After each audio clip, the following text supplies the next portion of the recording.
Blessed to be a part of your day. Kevin Miller in the morning, KIDO Talk Radio. Out to our great friend, Dr. Lamero, joining us. Then more of your phone calls. Of course, tonight, State of the Union Party. We're going to be there at Dave & Buster's. We would love to see you there, 208-901-3800. We will give you that number again and again and again as we continue on till Glenn Beck. Dr. Lamero, good to have you back.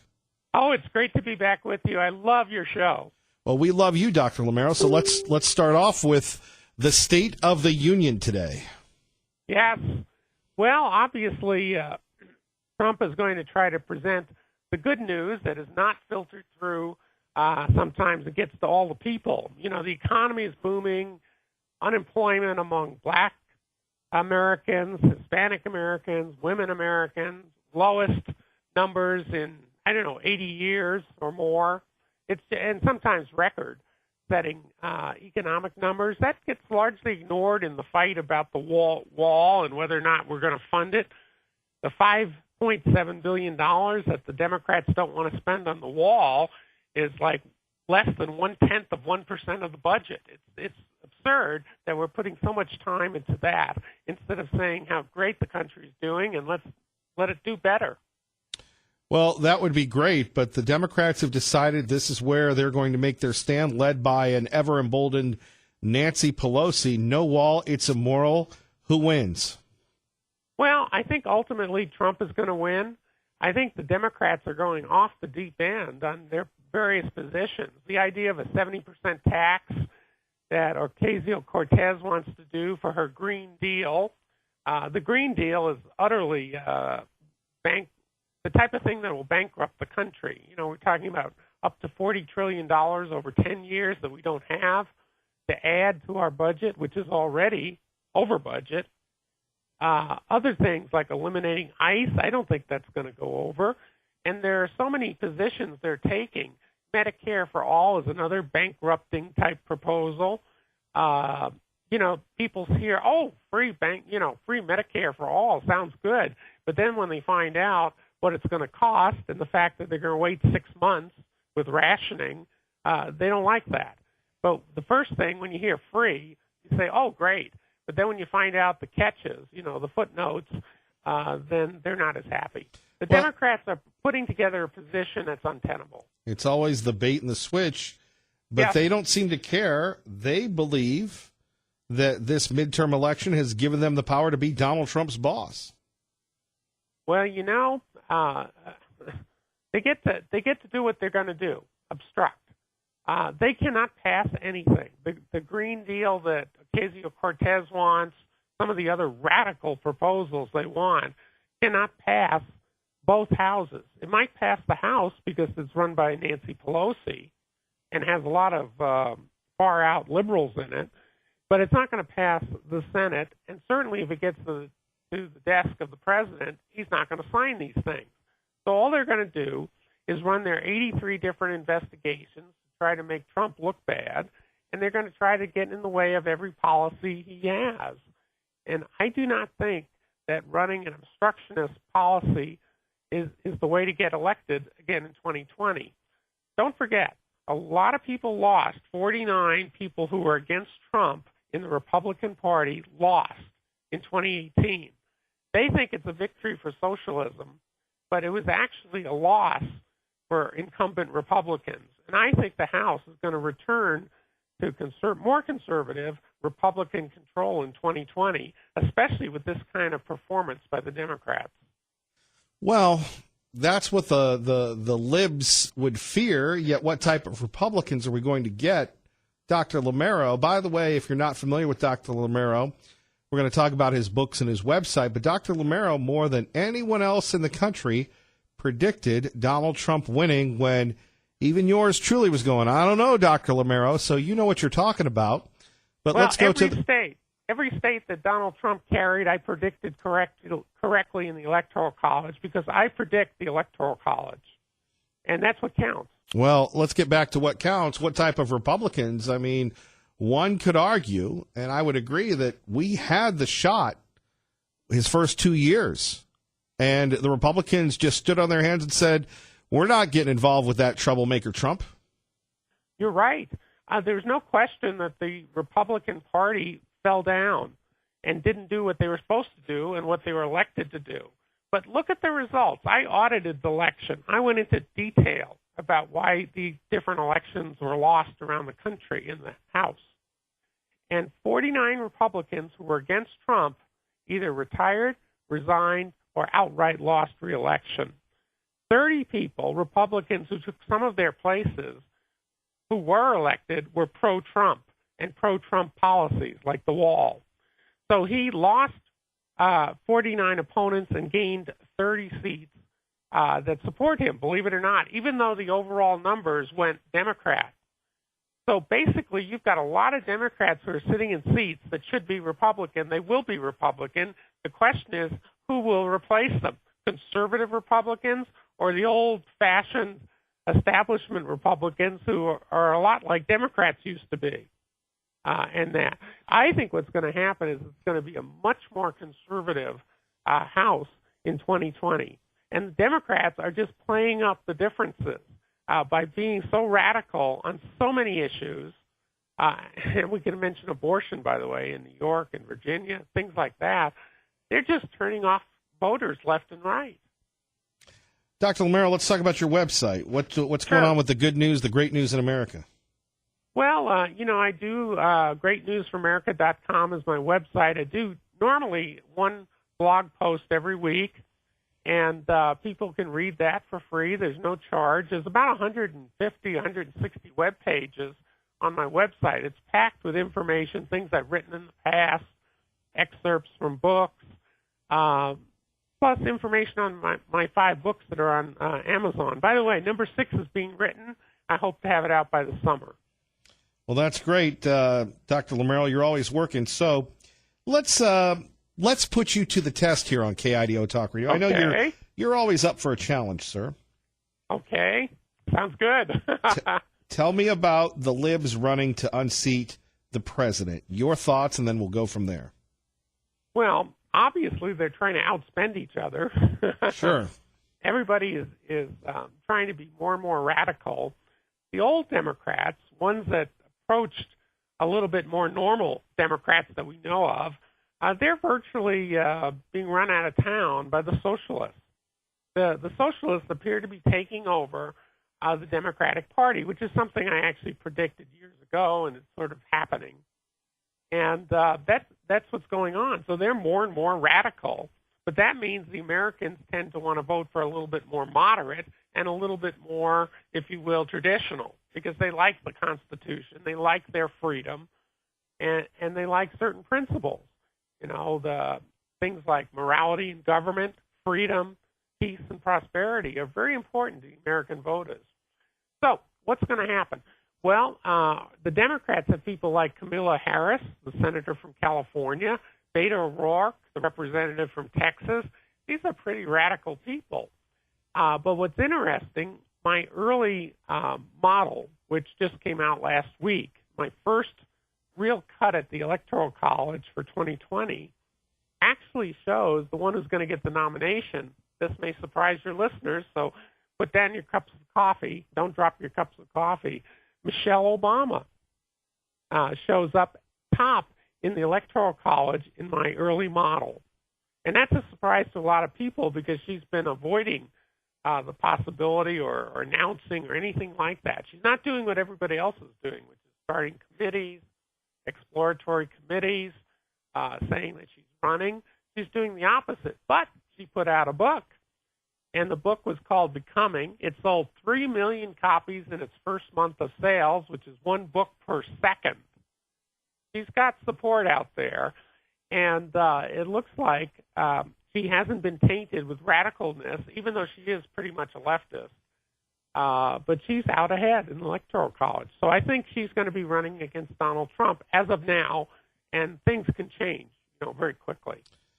Dr. Lamero joining us here on KIDO Talk Radio, 107.5 FM, 580 AM. Repeating what you're saying is you believe Michelle Obama, the Obama mama, will run in an already packed Democratic field. Right. We now have 36 candidates who are likely to run, 36. And I think the official number who have announced or have an exploratory committee is now up to 9. So we're already up to 9, and we're a year away from the Iowa caucuses. Well, you do have a lot of eclectic folks. You've got the rising star, the representative from Hawaii, the Army veteran. You've got the mayor of South Bend, Indiana. You've got old favorites Bernie. You've got a few other folks, the usual suspects. How does a crowded field impact the early selection process, whether it's New Hampshire or Iowa or South Carolina or Nevada? Well, I'll tell you, it's a fascinating race. It turns out that most of them only have a few percentage points of support. So it's a very crowded, kind of diluted field. And what people will be looking for is who starts picking up momentum. The book, for example, by Michelle Obama, selling 3 million copies in 1 month, puts her way ahead on the book sales. That puts her ahead even compared to presidential memoirs. That's an incredible sale. By the way, speaking as an author who would love to sell 3 million books, that's an incredible feat of magic. Sure, but she's had nobody. I mean, look, it's like playing on 7-on-7 football. She hasn't faced the pass rush. She hasn't faced a lot of things. Right. And really, her husband didn't face anything compared to what McCain, Romney, or Trump has faced. But she is going to get. I mean, look, it's great. You know, it's like being the backup quarterback until you declare you are leading in the polls. Yeah. Well, actually, technically, in the polls yesterday, Biden was ahead in the polls, but the polls are still suffering from the same problems of 2016. Until they get the underlying models correct, I think the numbers are going to continue to be off. So I don't actually buy that poll that Biden is ahead right now. But anyway, what's going to happen is we're going to see several people stick their foot in their mouth. They're going to say things that are so outrageous that they're going to drop out. They're also going to have people with scandals, potential scandals, a lot of things that will go against people. Because when you run for president, you have to have a pretty solid background without anything negative as much as possible. So I think it's going to whittle away and then turn out, as of now, to be Michelle Obama. But I also think of great interest is not only the Democrats, and Donald Trump will get the re-election nomination, but the independents. We have several independents could really make some waves. Howard Schultz is seriously entertaining running. He considers himself a moderate Democrat, which sounds like an oxymoron. But he might still pull back because he's getting tremendous pressure from Democrats not to run because they see him as a spoiler. Sure. But then I think there's someone else who will run as an independent. That's Mitt Romney. Wait a minute. I was about ready to say we're done, but on KIDO Talk Radio, Dr. Romero, you're saying Mitt Romney, the Republican from Utah, the senator, the former governor, is going to run as an independent? Yeah, absolutely. I think he signaled that clearly in the Washington Post op-ed that he put out the day before he was sworn in as senator. Just think, I read that article when it came out. And here he is supported by Donald Trump. He gets elected as a Republican. And he attacks his president. He attacks the person who endorsed him to help him get the seat. It was just incredible that anybody could take that kind of stand. I think it was a very negative op-ed piece. He doesn't like Trump. He doesn't like his style. He calls him every name in the book. And I think it was terrible. But it also tells me he's positioning himself to run against Trump.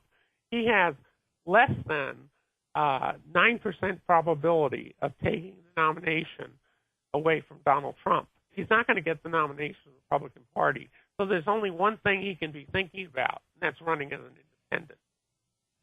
Dr. Romero, your website one more time, please, sir. It is greatnewsforamerica.com, all one word, greatnewsforamerica.com. Dr. Romero, we appreciate you. You stay out of trouble. Oh, who has time for that? Have a great day, sir. Take care. God bless. God bless. Dr. Romero, we love him. Phone number is 580-5436, 580-KIDO. Coming up next, Colorado decides to legalize the shrooms. Are you down with that? and previewing tonight's big action we call the State of the Union.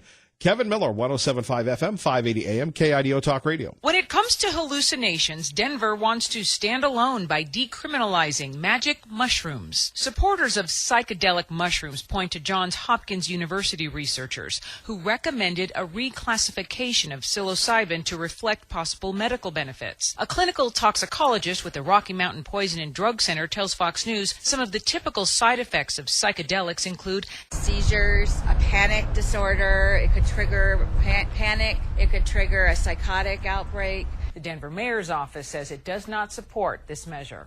In Denver, Alicia Acuna, Fox News. And thank goodness the folks at Fox News here on 107.5 FM, 580 AM, KIDO Talk Radio have given us the real information. Too many times, especially coming out of the state of Oregon, we have people saying, oh, what's wrong with the shrooms? You have a shroom and you have a vision and you get high and everything is wonderful.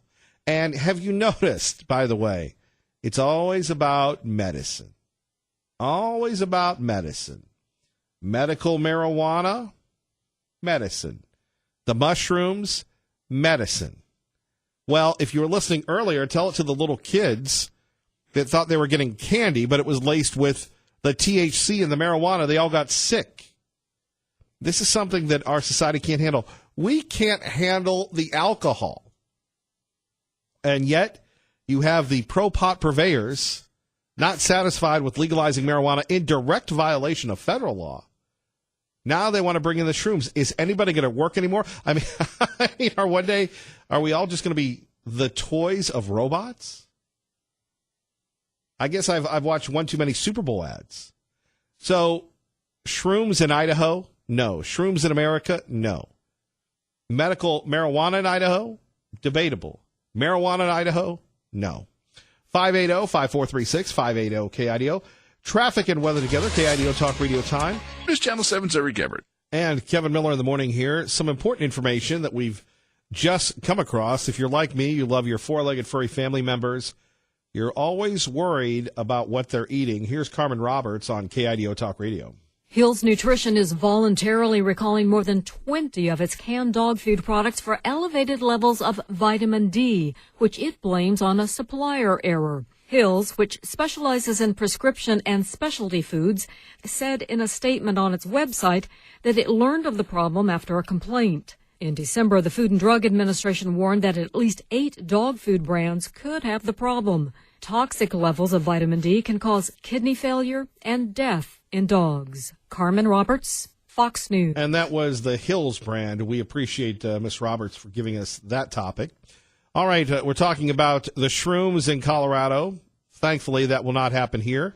And we don't want to, again, neglect our big event tonight, the State of the Union Party. Dave and Buster's, we'll give you that number in a minute. Here's Kellyanne Conway telling us what the president's going to do. Anybody who's sitting there with their arms folded, harumphing, looking like they sucked on 12 lemons, that's on them, not him. Because he's calling for unity. He's calling for working together. Right. They're going to need to decide if they're serious about that as well. Well, Kellyanne, with all due respect, they're not serious. They want the president and the people that support him and his values to fail. He had them on the run for 2 years, and because the Republican Party did not rally behind the standard bearer, the vanguard, we have the situation now where it's President Trump and some conservatives against the world. Nancy Pelosi does not want to negotiate. She does not want compromise. She wants to humiliate President Trump. And think about it. President Trump's a big, tough guy. A big, tough guy. But when you start talking about the power of the federal government being used against a sitting president, even the president has to be concerned. Anybody who's sitting there with their arms folded, harumphing, looking like they sucked on 12 lemons, that's on them, not him. Because he's calling for unity. He's calling for working together. Right. They're going to need to decide if they're serious about that as well. Don't be a harumpher. Join us tonight at Dave & Buster's, 208-901-3800. That's 208-901-3800. State of the Union starts at 7. I'd get there around 6. And it's going to be an hour and a half. Then we're going to have a post-game talk show running around Dave & Buster's so everybody can hear what you have to say. Kevin Miller, KIDO Talk Radio. Good morning, Maggie. Good morning, Kevin. Kevin Miller in the morning, KIDO Talk Radio. Well, If you haven't heard about this, good old Liam Neeson is in trouble. You remember the guy from Taken and everything else? Well, he's in hot water because he's a racist. Well, he said some racist things, but he's not a racist. By the way, it is Black History Month, right? We honor the accomplishments of African Americans in American history. So Liam Neeson had this to say concerning, I guess he was plotting a role or something like that. Now, Liam has said he's not a racist. He's a good Liam Neeson, but let's take a listen. Hoping I'd be approached by somebody. I'm ashamed to say that. And I did it for maybe a week, hoping some black bastard would come out of a pub and have a go at me about something, so that I could kill him. There we have it. Well, Liam is in trouble. And by the way, we apologize for his potty mouth. Here is Liam Neeson today on Good Morning America saying, I'm not a racist. Here, you said that you wanted to, because it doesn't matter what you say. Some people are going to be outraged, or others are going to say, well, at least he's admitting, he's being honest that this is a feeling that some people have that never really acknowledge it. Yeah, sure. But what is the teachable? What are you hoping that people will learn from you making these statements? To talk, to open up, to talk about these things, We all pretend we're all kind of, politically correct. Mm-hmm. I mean, in this country, it's the same in my own country too. You sometimes just scratch the surface and you discover this racism. Racism, yes. Thank you, Liam Neeson. And the public apology tour continues. Can we ever get over this thing? You go back to the writings of Dr. King, and having worked in an area that Dr. King worked in many years ago, the South, perhaps we needed to do a better job. Maybe it would be good if the media, instead of highlighting the bad, would highlight the good. Let's go to Middleton, and John joins us now with Kevin Miller here on KIDO Talk Radio. Good morning. Hey, Kevin, good morning. Yeah, liberals are the masters of projecting onto other people what they themselves are, and i.e. racist and bigots. They just own that all the way to the bank. And just wanted to quickly follow up on, I called in Friday, and you were very gracious to let me and everyone else connect with our elected officials. That's very special of your platform, and that you allow us to do that, and I just want to thank you for that. That said, you know how, Kevin, you're frustrated with these politicians who talk like game, even conservatives and Republicans, and then when they get in the office, they kind of change their tune. I know, like, for example, the grocery tax is a hot-button issue for you. These guys ran on a platform, they said they're going to do something, and now they're not doing it. And I have to say, I was really disappointed with Fulcher. I asked him point blank, what are you doing to help fighting against the crazy censorship that's going on with conservatives and Christians on these internet platforms, shutting down our voices, completely throttling us back for nothing? He said, he gave me a smart aleck response, like, I'm talking to you on a microphone. What are you talking about? It just shows me how either completely out of touch even conservatives and Republicans can be, and that we need to not be afraid to speak out and confront them and ask even our own people who are on our own side hardball questions, because a lot of these guys are big on talk and small on delivery. So I just want to encourage everybody to not be afraid to speak out, and thank you, Kevin, for allowing us that opportunity. John, please call in anytime and hold me accountable too, brother. I appreciate you. You're the man. Take care. Thank you. Our great friend John joining us. Joining us now, Tea Party Bob, KIDO Talk Radio. Good morning, our little cherub.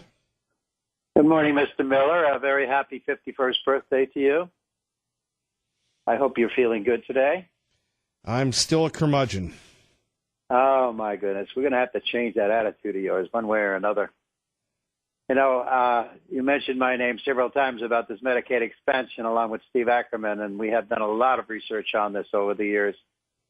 When you look at some of the writing we've done about this, Medicaid expansion will eventually bankrupt the state. And we've said this many times. It's going to raise taxes for everybody.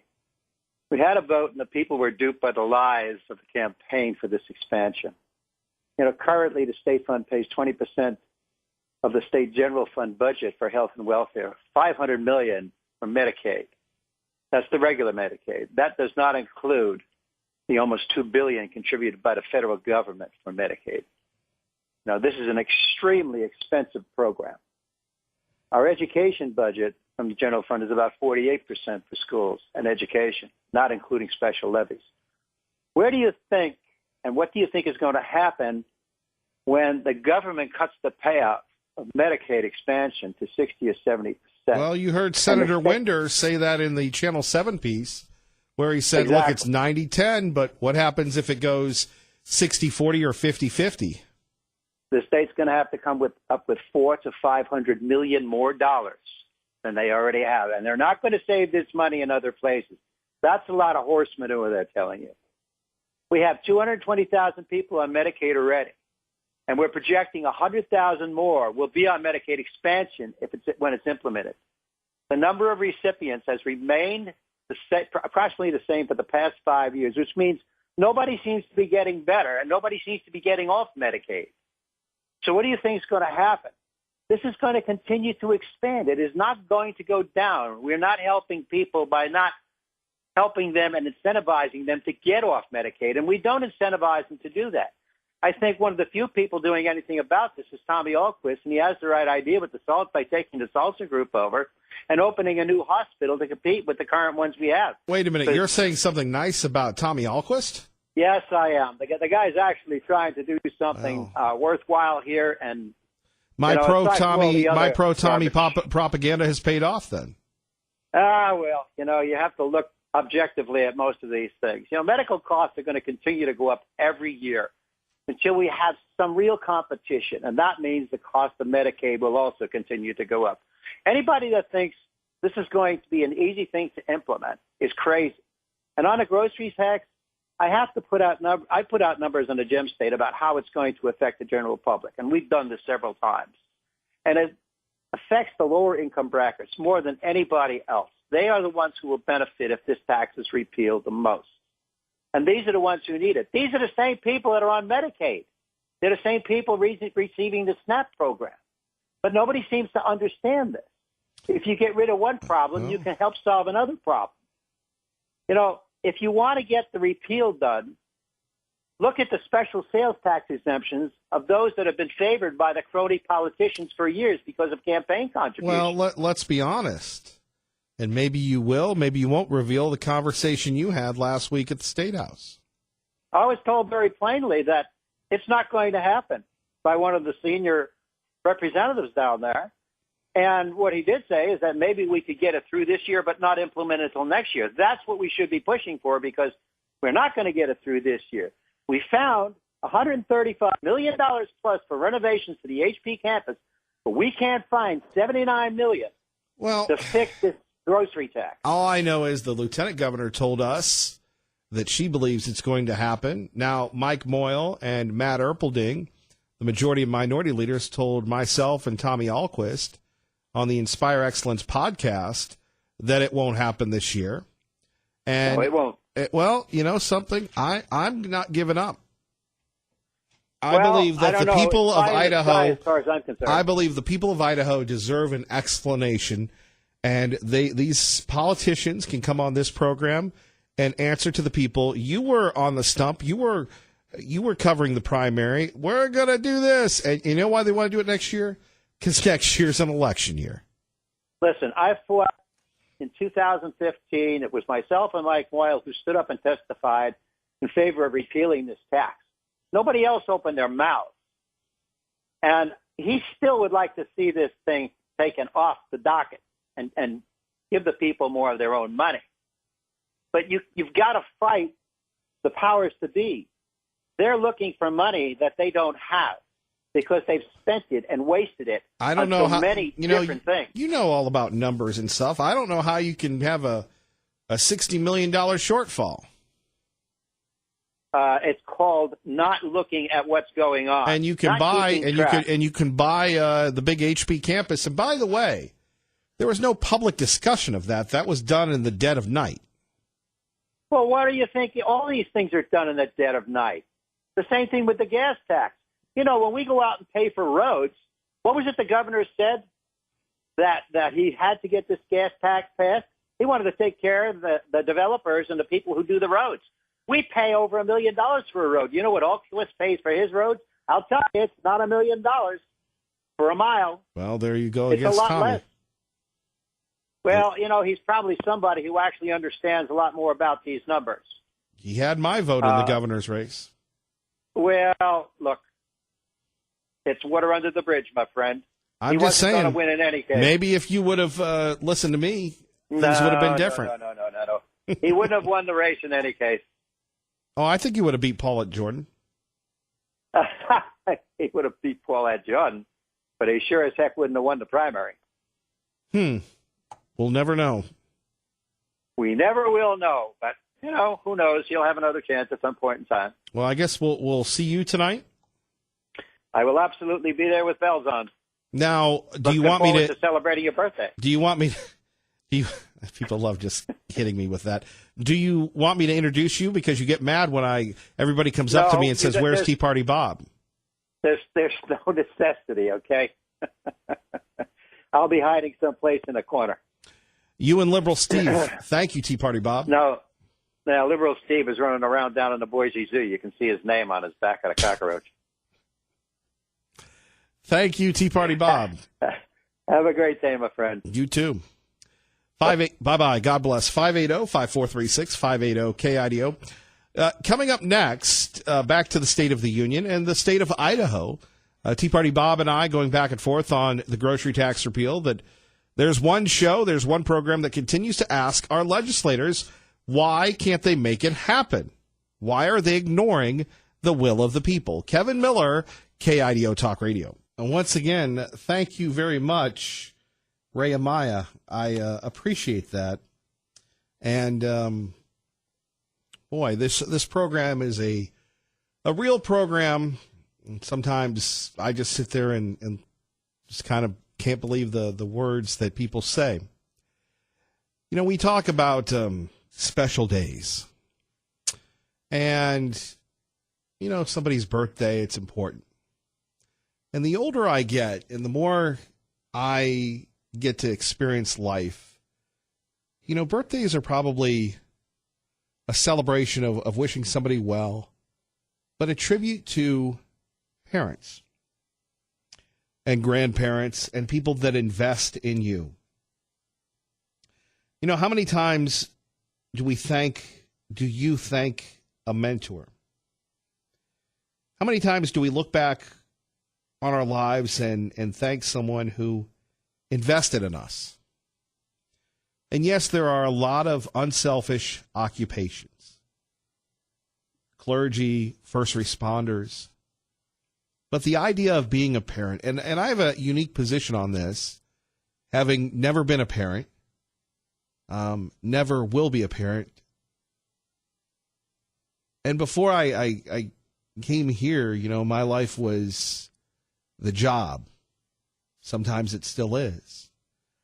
And I would always tell people my life of headlines and Fox News appearances and such, while other people's lives were focused on being unselfish.